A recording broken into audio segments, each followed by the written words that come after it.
স্বাগতম আজকের ভিডিওতে। আমরা আজ এই ভিডিওতে ইথিক্যাল হ্যাকিং সম্পর্কে জানব।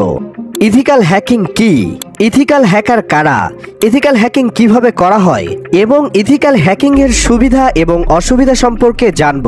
ভিডিওটি শুরু করার পূর্বে ভিডিওটিতে একটি লাইক দিয়ে আমাদের ইউটিউব চ্যানেলটি সাবস্ক্রাইব করতে ভুলবেন না।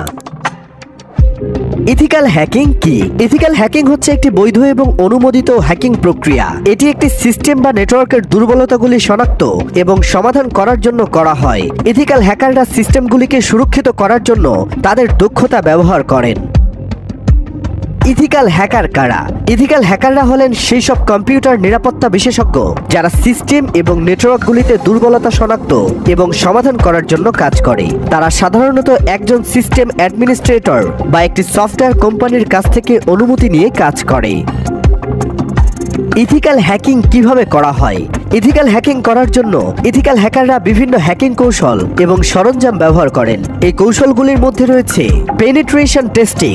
এটি একটি সিস্টেম বা নেটওয়ার্কের দুর্বলতাগুলি শনাক্ত করার জন্য একটি সিস্টেমিক প্রক্রিয়া। ভ্যালনারাবিলিটি অ্যাসেসমেন্ট। এটি একটি সিস্টেম বা নেটওয়ার্কের দুর্বলতাগুলির গুরুত্ব এবং সম্ভাব্য প্রভাব নির্ধারণ করার একটি প্রক্রিয়া। সিস্টেম নিরাপত্তা নীতি পর্যালোচনা। এটি একটি সিস্টেমের নিরাপত্তা নীতিগুলির কার্যকারিতা এবং সম্পূর্ণতা পরীক্ষা করার একটি প্রক্রিয়া। ইথিক্যাল হ্যাকিং এর সুবিধা ও অসুবিধা। ইথিক্যাল হ্যাকিং এর অনেক সুবিধা রয়েছে। এর মধ্যে রয়েছে সিস্টেম এবং নেটওয়ার্কের সুরক্ষা করা, সাইবার অপরাধ প্রতিরোধ করা, ব্যবসায়ের জন্য ঝুঁকি হ্রাস করা। ইথিক্যাল হ্যাকিং এর কিছু অসুবিধাও রয়েছে। এর মধ্যে রয়েছে এটি একটি জটিল এবং সময় সাপেক্ষ প্রক্রিয়া হতে পারে। এটি ব্যয়বহুল হতে পারে। আপনি যদি ইথিক্যাল হ্যাকিং শিখতে আগ্রহী হন তাহলে আমাদের ইথিক্যাল হ্যাকিং কোর্সে এখনই ভর্তি হয়ে যান।